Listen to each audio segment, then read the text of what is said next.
বৈশ্বিক মন্দা আর অভ্যন্তরীণ অর্থনৈতিক চ্যালেঞ্জের মধ্যেই ২০২৬-২৭ অর্থবছরের প্রথম মুদ্রানীতি নিয়ে হাজির হলো বাংলাদেশ ব্যাংক। ২০২৬ সালের জুলাই থেকে ডিসেম্বর মেয়াদের এই মুদ্রানীতির প্রধান লক্ষ্য মূল্যস্ফীতি কমিয়ে আনা এবং টাকার বিনিময় হারে স্থিতিশীলতা ফেরানো। ঘোষিত মুদ্রানীতিতে নীতি সুদ হার ১০%, স্ট্যান্ডিং ল্যান্ডিং ফ্যাসিলিটি বা SLF 11.৫% এবং স্ট্যান্ডিং ডিপোজিট ফ্যাসিলিটি বা SDF 7.৫% স্থির রাখা হয়েছে।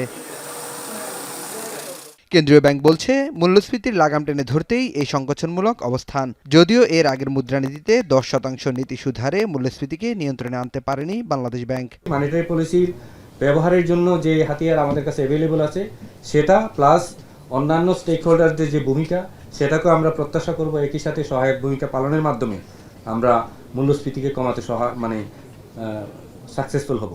এক্ষেত্রে মূল্যস্ফীতি এখন যে পর্যায়ে আছে সে পর্যায়ে নেমে আসছে, তো আগে তো আরও বেশি ছিল। সো আমি যে মূল্যস্ফীতি নামানোর ব্যাপারে যে মুদ্রানীতি কাজ করছে না সেটা কিন্তু আমরা বলতে পারছি না। এদিকে সম্মিলিত ইসলামী ব্যাংক ও ইসলামী ব্যাংকের চলমান অস্থিরতা নিয়ে মুখ খুলেছেন কেন্দ্রীয় ব্যাংকের গভর্নর। শীর্ষ পদে নিয়োগে সরকার প্রধানের অনুমতির বাধ্যবাধকতার বিষয়টি না জানা থাকার কারণে সম্মিলিত ইসলামী ব্যাংকের চেয়ারম্যান ও MD নিয়োগে জটিলতা তৈরি হয়েছিল বলে জানান গভর্নর। এ সময় ইসলামী ব্যাংক নিয়ে সবাইকে ধৈর্য ধরার অনুরোধ করেন তিনি। জানুয়ারিতে একটা ডকুমেন্টস তৈরি করেছেন FID সম্মিলিত ইসলামী ব্যাংকের ব্যাপারে, সেখানে বলা আছে MD, DMD, general manager, GM level পর্যন্ত অ্যাপয়েন্টমেন্টের ক্ষেত্রে এটা প্রধানমন্ত্রীর অনুমতি লাগবে, অ্যাপ্রুভাল লাগবে। সো এটা তখন জানার পরে এই ডকুমেন্টস আমার সামনে ছিল না, এটা FID ডকুমেন্টস, তো তখন আবার পাঠানো হয়।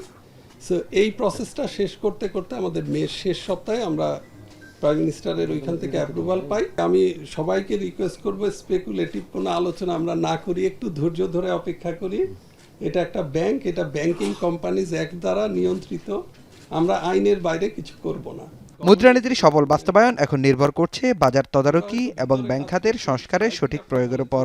অনেক সময় আমরা মিট করি না বলে নাঈম কামাল, এখন, ঢাকা। Banking supervision